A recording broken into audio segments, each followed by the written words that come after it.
ಏನಾಗಿತ್ತು ಅಂದರೆ 2023ರಲ್ಲಿ ಏನು ಬರಗಾಲ ಬಂದಿತ್ತು, ಆ ಬರಗಾಲ ಸಮಯದಲ್ಲಿ ರೈತರು ಬೆಳೆದಂಥ ಬೆಳೆಗಳಿಗೆ ಬೆಳೆ ಹಾನಿ ಪರಿಹಾರವನ್ನು ನೀಡಲಿಕ್ಕೆ ಕೇಂದ್ರ ಮತ್ತು ರಾಜ್ಯ ಸರ್ಕಾರಗಳು ಕೂಡ ಒಂದು ಸಮಿತಿಯನ್ನು ರಚನೆ ಮಾಡಿದ್ದೆವು.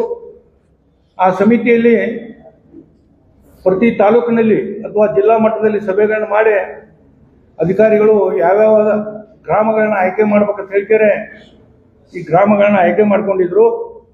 ಅಂಥದ್ರಲ್ಲಿ ಈ ಮೂಡಲಗಿ ತಾಲೂಕಿನಲ್ಲಿ ಆಯ್ಕೆ ಪಟ್ಟಿಯಲ್ಲಿ ಇರಿದಂಥ ಗ್ರಾಮಗಳಿಗೆ ಇವತ್ತು ಅಧಿಕಾರಿಗಳು ಪರಿಹಾರವನ್ನು ಅವರ ಖಾತೆಗೆ ಜಮಾ ಮಾಡಿದ್ದಾರೆ.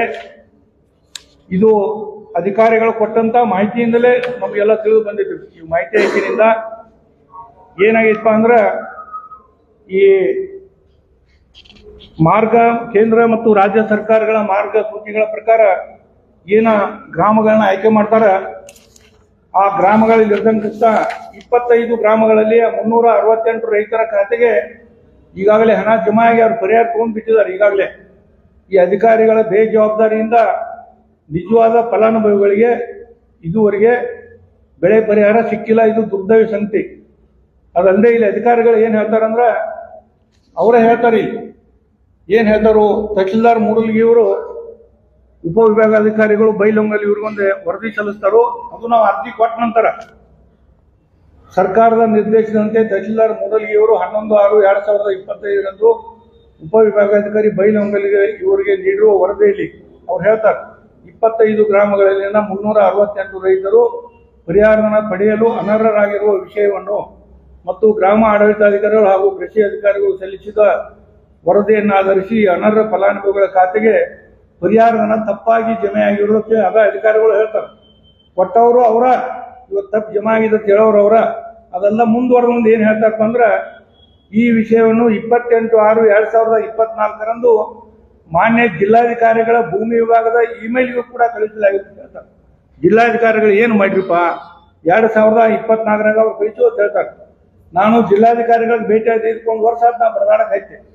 ಬೆಂಗಳೂರಿಗೆ ಅಡ್ಡಾಡಿ ಇಲ್ಲಿ ಅಡ್ಡಾಡಿ ಬೆನ್ನ ಹತ್ತಿರು ಇನ್ನೂ ದಾಂಡಿ ಐತಿಲ್ಲ. ಒಂದೇನಪ್ಪ ಅಂದ್ರೆ 368 ರೈತರಿಗೆ, ಅನರ್ಹ ರೈತರಿಗೆ 1,13,00,000 ಜಮೆ ಮಾಡಿದ್ದು ತಪ್ಪಾಗಿದೆ ಅಂತೇಳಿ ಅಧಿಕಾರಿಗಳು ಒಪ್ಕೊಂಡಿದ್ದಾರೆ. ಇಲ್ಲಿ ಅವ್ರು ಬರೆದು ಕೊಟ್ಟಿದ್ದಾರೆ, ಅವರ ಬರ್ದಾರ ಇಲ್ಲೆಲ್ಲ.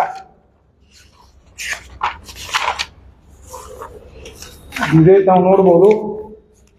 ಮೂಡಲಗಿ ತಾಲೂಕಿನಲ್ಲಿ 2023ನೇ ಸಾಲಿನಲ್ಲಿ ಅನರ್ಹ ರೈತರಿಗೆ ಪರಿಹಾರ ಜಮೆಯಾದ ವಿವರ ಸಂಬಂಧಿಸಿದ ಗ್ರಾಮ ಆಡಳಿತಾಧಿಕಾರಿ ಹಾಗೂ ಕೃಷಿ ಅಧಿಕಾರಿಗಳ ಜಂಟಿ ವರದಿಯ ಆಧಾರಗಳ ಮೇಲಿಂದ ಈ ಗ್ರಾಮಗಳ ರೈತರು ಪರಿಹಾರಕ್ಕೆ ಅನರ್ಹರಾಗಿರುತ್ತಾರೆ ಅಂತ ಅವರೇ ಹೇಳಿದರು, ಸಹಿ ಮಾಡಿದರು ಮತ್ತು ರೊಕ್ಕನೂ ಕೊಟ್ಟಿದ್ದಾರೆ ಈಗಾಗಲೇ.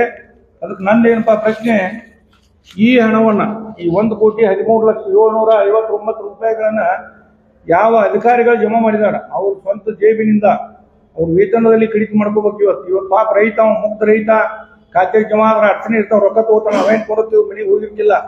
ಅಂಥದ್ರಲ್ಲಿ ಇವ್ರ ಮ್ಯಾಗ ಕ್ರಿಮಿನಲ್ ಮೊಕದ್ದಮೆ ದಾಖಲಿಸಿ ಈ ಸರ್ಕಾರಕ್ಕೆ ಆರ್ಥಿಕ ನಷ್ಟ ಉಂಟು ಮಾಡಿದ್ದಾರೆ. ಆದ್ರಿಂದ ಅವ್ರ ಮ್ಯಾಗ ಕ್ರಿಮಿನಲ್ ಮೊಕದ್ದಮೆ ದಾಖಲು ಮಾಡಿ ಹಣವನ್ನ ಪರಿಹಾರ ನೀಡಿದಂತ ರೈತರ ಖಾತೆಯಿಂದ ಜಮಾ ಮಾಡ್ಕೊಂಡ ಈ ನಿಜವಾದ ಅರ್ಹ ರೈತರಿಗೆ ಏನೋ ಸಿಕ್ಕಿಲ್ಲ ಅವ್ರಿಗೂ ಕೂಡ ಸರ್ಕಾರ ಪರಿಹಾರ ಕೊಡುವಂತ ವ್ಯವಸ್ಥೆ ಮಾಡ್ಬೇಕಂತ ಹೇಳಿಕೆ ನಾನು ಮಾಧ್ಯಮ ಸ್ನೇಹಿತರ ಮುಖಾಂತರ ಹೇಳ್ತಾನು. ಸರ್ಕಾರಕ್ಕೂ ಕೂಡ ಈ ಪತ್ರ ಬರೆದಿದ್ದೀನಿ.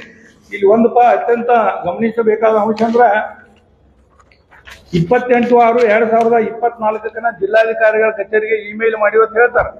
ಅದು ಮಾಡಿದ ನಂತರ ಹಣ ಸಂದೇಹ ಆದಿದ್ದನ ಜಿಲ್ಲಾಧಿಕಾರಿಗಳು ಯಾಕೆ ತಡೆ ಹಿಡಿಲ್ಲ ಅನ್ನೋ ಪ್ರಶ್ನೆ.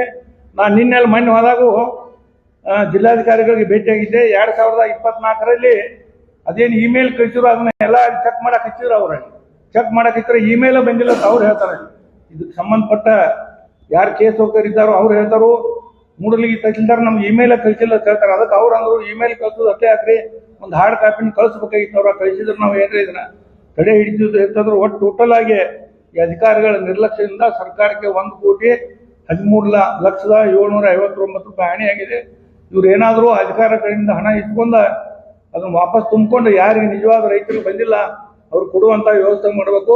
ಮತ್ತು ಸರ್ಕಾರ ಏನಾದರೂ ಇದನ್ನ ರೈತರ ಕಡೆ ತುಂಬಿಕೊಳ್ಳುವಂತ ವ್ಯವಸ್ಥೆ ಮಾಡ್ತಾರೆ, ಆ ಅಧಿಕಾರಿಗಳ ಮಗನ ಕೇಸ್ ಮಾಡೋದು ಅಂತೇಳಿ ಮಾಧ್ಯಮ ಸ್ನೇಹಿತರ ಮುಖಾಂತರ ಹೇಳಿ ಬೇಕಾದ್ರೆ ತಾವು ದಯವಿಟ್ಟು ಮತ್ತೇನಾದ್ರು ಕೇಳಿದ್ರೆ ಕೇಳ್ರಿ. ಅದಲ್ಲದೆ ಈ ಮೊದಲ ಅರಬಾಯಿ ಕ್ಷೇತ್ರದಲ್ಲಿ 2009ರಲ್ಲಿ ಅವಾಗ ಕೂಡ ಅಣಕಲ್ ಮಳೆಯಾಗಿ ಪರಿಹಾರ ಆದಾಗ ಸುಮಾರು 29 ಗ್ರಾಮ ಲೆಕ್ಕಾಧಿಕಾರಿಗಳು ಅಮಾನತಾಗಿದ್ರು, ನಮಗೆಲ್ಲ ಗೊತ್ತಿದೆ.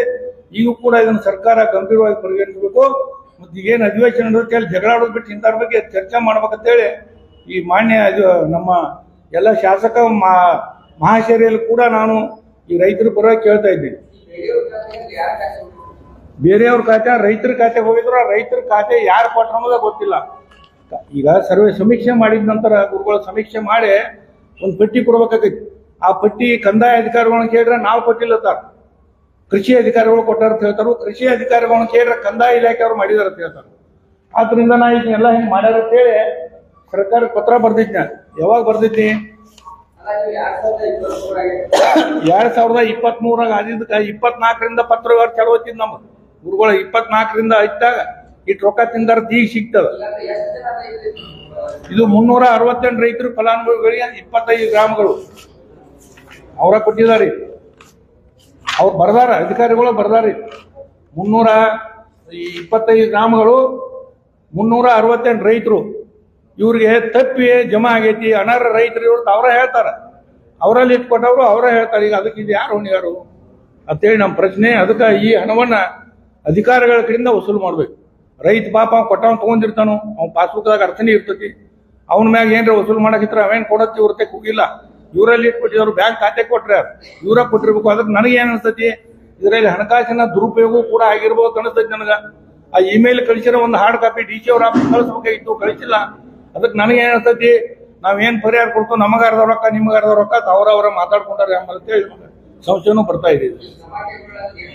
ಕ್ರಮ ಕೈಗೊಳ್ಳಿದ್ರು ಮತ್ತೆ ಕೋರ್ಟ್ ಹೋಗ್ತೀವಿ ನಾವು, ನಮ್ಮ ಕಂಟಿನ್ಯೂ ಹೋರಾಟ ಇರ್ತೈತೆ, ಹೋಗ್ತೀವಿ.